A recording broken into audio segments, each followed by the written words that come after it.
집권 여당인 더불어민주당과 조희대 대법원장이 정면 충돌했습니다. 정청래 민주당 대표는 조 대법원장과 한덕수 전 국무총리의 회동 의혹을 두고 사퇴는 물론 특검 수사까지 주장했습니다. 그런데 민주당에선 의혹의 근거를 공개하지 않고 있습니다. 조 대법원장은 관련 의혹을 전면 부인한 상태입니다. 이 내용 관련돼서 백인성 법조 전문기자와 함께 알아보도록 하겠습니다.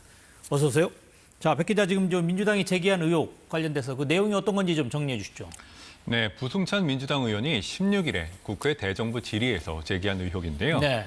윤석열 전 대통령 파면 직후인 4월에 이 조 대법원장이 한 전 총리와 회동을 하면서 이재명 당시 민주당 대선 후보의 공직선거법 위반 사건이 대법원으로 넘어오면 알아서 처리하겠다 말했다는 겁니다. 쉽게 풀면은 조희대 대법원장이 한덕수 전 총리 등과 비밀 회동에서 일종의 대선 개입을 약속했다는 주장인데 사실이라면 사법부의 신뢰를 날려버릴 수 있는 중대한 위법 행위고요. 다만 민주당은 이 의혹의 근거를 밝히지 않았는데요.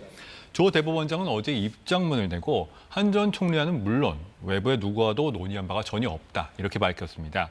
또 거론된 나머지 사람들과도 제기되고 있는 의혹과 같은 대화 또는 만남을 가진 적이 없다고 부인을 했는데요.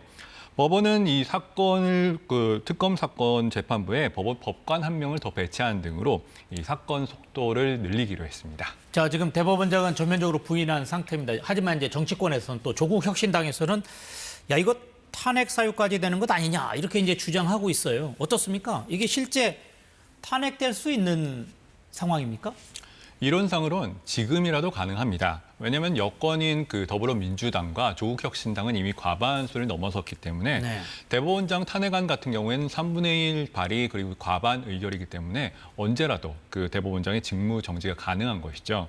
하지만 헌법재판소에서 이 파면 결정이 나올 거는 또 다른 문제거든요. 탄핵 결정의 경우에는 이 공무원의 파면을 정당화할 정도로 중대한 법률 헌법 위반이 있어야 가능한데 조 대법원장이 만약에 실제로 외부 인사와의 재판 관련해서 부적절한 논의를 했다. 이러면 그 자체로 사법농단이고 헌법상 법관의 정치적 중립 의무 위반이 될 수가 있습니다. 하지만 국회가 이를 입증할 필요가 있는 것이죠. 예. 이 때문에 이번 의혹과 관련해서 탄핵 결정이 만약에 나오려면은 민주당이 주장한 회동 관련 이런 뒷받침할 녹취라든지 물증이 나와야 되는 것이고요. 앞서 조국 혁신당은 지난 5월에도 이재명 당시 후보에 대한 파기환송심 판결을 이유로 탄핵 소추안을 발의하기도 했는데요.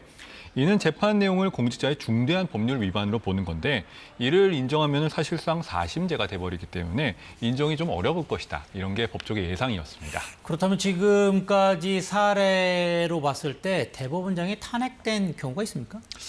1985년에 12대 국회 때 유태흥 대법원장이 불공정한 인사 조처를 했다. 이런 이유로 탄핵 표결이 이뤄진 적이 있었습니다. 네. 그때는 247표 중에 146표 반대로 부결이 됐고요.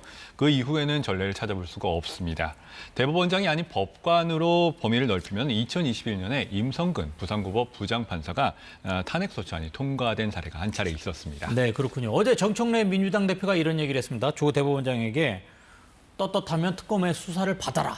이렇게 이야기를 했는데 궁금한 게 이런 의혹 관련돼서 이거 특검이 수사할 수 있는 대상이 되는 건가요? 그 부분이 또 하나의 쟁점인데요. 법조계에서는 특검의 수사 대상이 되느냐 좀 미심쩍다 이런 시각이 대다수입니다. 네. 우선 내란 특검법을 보면서 설명을 드리면요. 제2조 수사 대상을 보면 여러 가지가 있는데 뭉뚱그리면 내란 혐의 그리고 외환 혐의 사건, 그리고 두 가지 혐의와 관련 있는 범죄 이렇게 세 종류로 나눠지고 있습니다.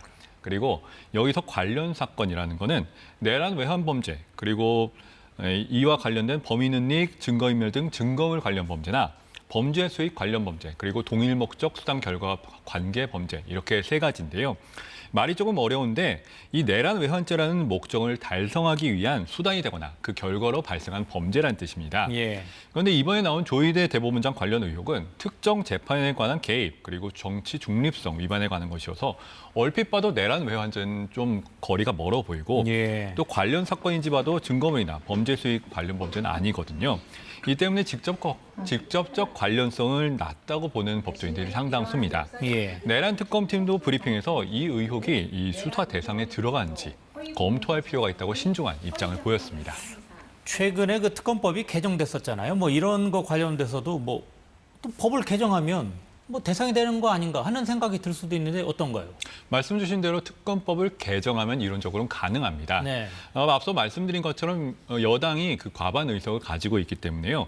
내란 특검법을 추가로 개정해서 수사 대상을 뭐 지금은 11호지만 12호 뭐 이런 식으로 확장하는 게 가능하고요. 예. 다만 이 경우에는 특검이 법률에 근거해서 해당 의혹에 대한 강제 수사에 착수할 수가 있게 되겠지만 특정 개인을 겨냥한 표적 입법이다 이런 비판이 일 수가 있고요. 여러 가지 의미에서 전례가 남게 됩니다. 예. 실제로 이런 개정이 이루어진다면 앞서 살펴본 탄핵의 요건, 그러니까 공직자의 직무상 위법, 위헌 행위가 있는지 그걸 수집하려는 목적에서 특검 수사가 이루어진다는 비판이 이루어질 가능성도 있고요. 또 계속 조 대법원장의 사퇴를 요구해온 여권으로서는 대법원장에 대한 수사 자체로 공세를 더 높여갈 가능성이 있다는 예상도 나옵니다. 네, 알겠습니다. 오늘 여기까지 듣도록 하겠습니다. 지금까지 백인성 법조 전문기자와 함께했습니다. 고맙습니다.